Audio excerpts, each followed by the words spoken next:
So if you go into your loadouts in Destiny 2, you may have noticed that you only actually have a few slots. Now, assuming you played, Destiny 2 for any amount of time, you probably are already Guardian rank 6, and if you are, then you'll have 6 slots unlocked. But you can see that I have the bottom 4 unlocked, so I have 10 slots unlocked now for my loadouts.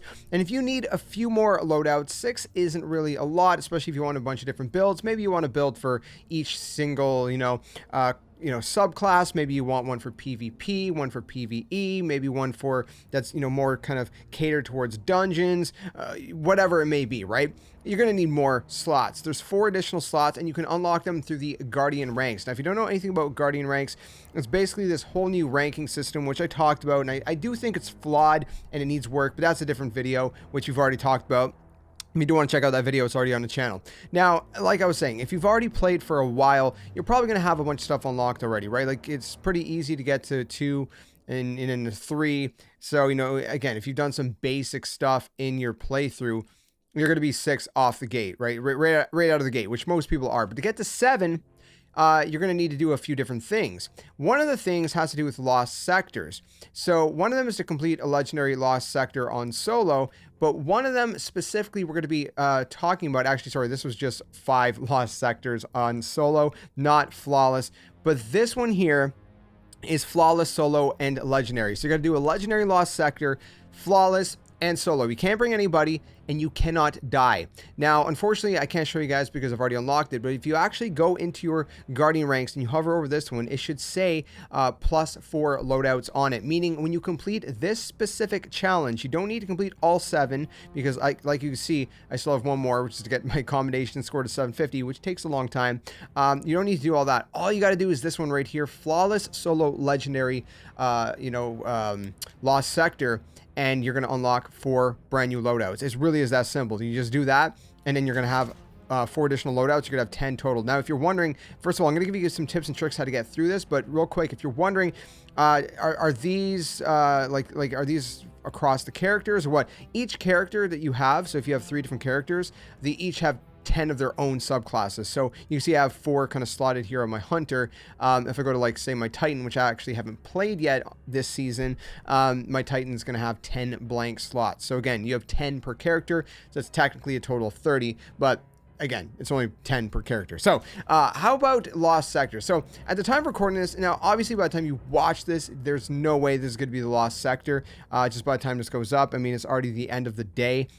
And reset's going to be, within the next 12 hours at the time of recording this. But for example, I'm going to give you an example. The one I went into was Stasis, and it had champions Overload and Unstoppable, and the shields were Void. So typically, most of you guys who are veterans, you're probably already good to go. But some of you guys, maybe you're not veterans. Maybe you haven't done a lot of legendary lost sectors, especially on solo. That's completely fine. I'm going to do my best to give you as many tips and tricks as I can think of. And if anyone has additional ones, let us know in the comments below, because again, I've done some lost sectors, but I am no way like super in depth with it. But I'm going to give you guys some tips and tricks that helped me personally. Now, again, champions, Overload, and Unstoppable. What does that mean? Well, first of all, you're going to go to your artifact, and you're going to make sure that you have certain weapons that are good against a certain thing, right? So we need Overload and Unstoppable. So, for example, I have an Overload bow. So if you're going to use your bow, you can do that. Or also Overloaded Auto and SMG. So there's Unstoppable Scout Rifle. And then that's pretty much it for this row. You can actually go to the back row, and you can get one perk that's for glaives and swords and whatnot, which has to do with, Overload and Unstoppable champions. But again, that's in the last row, so you do got to rank up a little bit. It's also worth noting that I was 1804 doing this. My base level is 1795 in this character. It was a little higher on my Warlock by actually 5. It was like 1800 or 1801.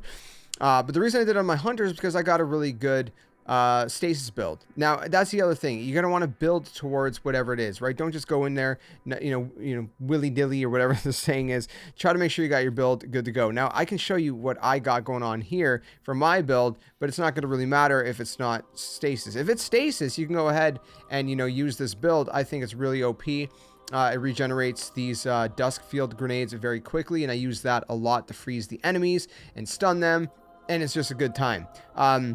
But again, if it's a different subclass, you're gonna have to know how to craft for that subclass. If it's solar, then you're in luck. If you're a warlock, you can use the fusion grenades, which is gonna be super OP, and you can just fly through it.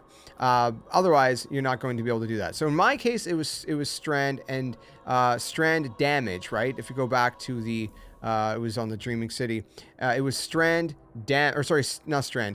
Stasis damage is the threat. So that also means incoming is going to do more damage, but there's also shields, right? Void. Now, if you're not going to use a void weapon, it's going to be very difficult to take them down. Now, a lot of people are going to mock me for this one because this is technically a PvP god roll, but I was using this scout rifle just because it was the highest one I had. That was a scout rifle, and again, with the whole unstoppable, or was it overload? No, unstoppable had to do with my scout rifle. So I put that on, and it's void. So I was able to melt the void shields down very quickly.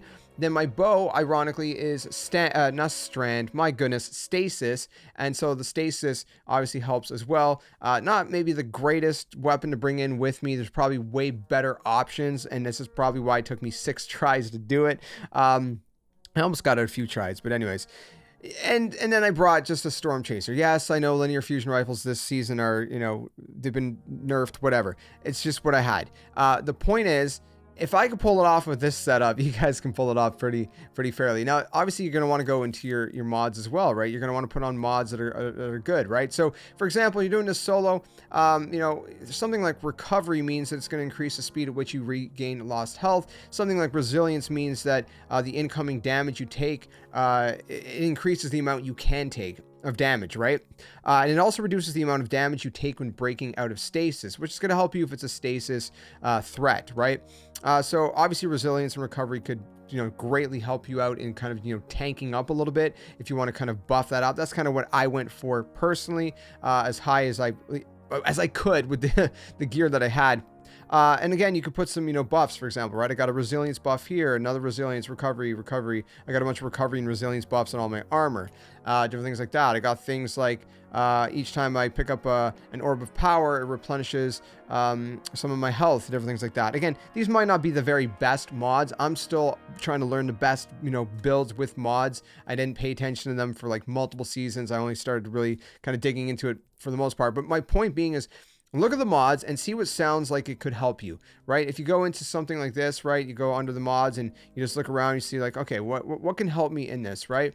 Rapid stasis weapon, final blows create an orb of power. That could help me if I have that other one that I just told you guys about, which regenerates a little bit of health when I pick up an orb of power, right? So it's kind of a trade-off. I'm going to be making orbs of power that I can then pick up, especially since I'm not going to have teammates producing them for me. Obviously, as you rank up your seasonal artifact, the more perks that you can unlock and, you know, equip, the better. That's going to help you out as well. Possibly, I got random perks. Most of these probably aren't even helping. Well, this one is bricks from beyond. So if I defeat a powerful combatant with a void weapon, which of course I was using a void weapon in this scenario, it has a chance to generate heavy ammo for you and your teammates. I don't have teammates, but that means more heavy for me, and it's a win-win because heavy is going to help you out as well. So like I said, just pay attention to your mods, go in there, you know, to really focus on stuff that's going to help with this specific lost sector. I can't say, hey, here's a great build, take this build and go with it, unless you're going into the same lost sector, you know, that's stasis. All I can say is those are some basic tips and tricks, and take your time. At the end of the day, just take your time with it, because if you don't take your time, you're gonna die, and you might have to do it multiple times just to kind of really get a feel for the lost sector, how it works. And honestly, if you're trying this on any given day, you might just be, you know, have bad luck, and you might have a really tough lost sector. Some lost sectors are harder than others, so you might just have to wait for a day where you get a little bit of an easier lost sector, and that might also be a day where it favors, you know, a build that you already have. Like I said, if you're a warlock and, you know, it's a solar threat, then that's, hey, you're swimming, man, because you just do the whole fusion grenade trick, and you know, you're just breezing through it. Or, you know, if you build a super OP hunter with strand or whatever, or not strand, but stasis. I keep mixing them up. So I don't know. Those are some basic tips and tricks. Like I said, it's not, there's no kind of one solution to just kind of, you know, make it super easy, but I think if you kind of pay attention to these things, it can make it easier. And again, I know a lot of the veterans already know all this stuff. If you're a veteran, you probably don't even need to know this stuff. This is for people that Again, maybe they don't do a lot of legendary lost sectors solo, and you know, like I said, you might even be a veteran. You haven't, maybe like me, you haven't paid attention to mods for the longest time. You just didn't care to pay attention to them. Then you realized, hey, I'm gonna need to focus on this if I really want to kind of, you know, make my life a little bit easier in the game. So I hope these tips and tricks helped you out a little bit. I hope you found this video useful to some extent. If you did, be sure to leave a like. If you didn't, that's completely fine. Let me know what you didn't like so I can improve the content in the future. Like I said, if anyone has additional tips and tricks, because I in no means am making some crazy in-depth guide. This is just some tips and tricks that I think helped me, that I think can help you. Again, they might be some very basic stuff, but what I always say is what's obvious to you may not be obvious to someone else. So keep that in mind before you roast me in the comment section. And like I said, just if anything, use the comment section to help each other out and to, you know, give additional tips and tricks. Anyways, I'll see you guys very soon. Another one. Thanks for so much for watching. I hope you guys are enjoying your own journey through Lightfall, and I'll see you in another video soon. Till then, game on, and catch you guys later.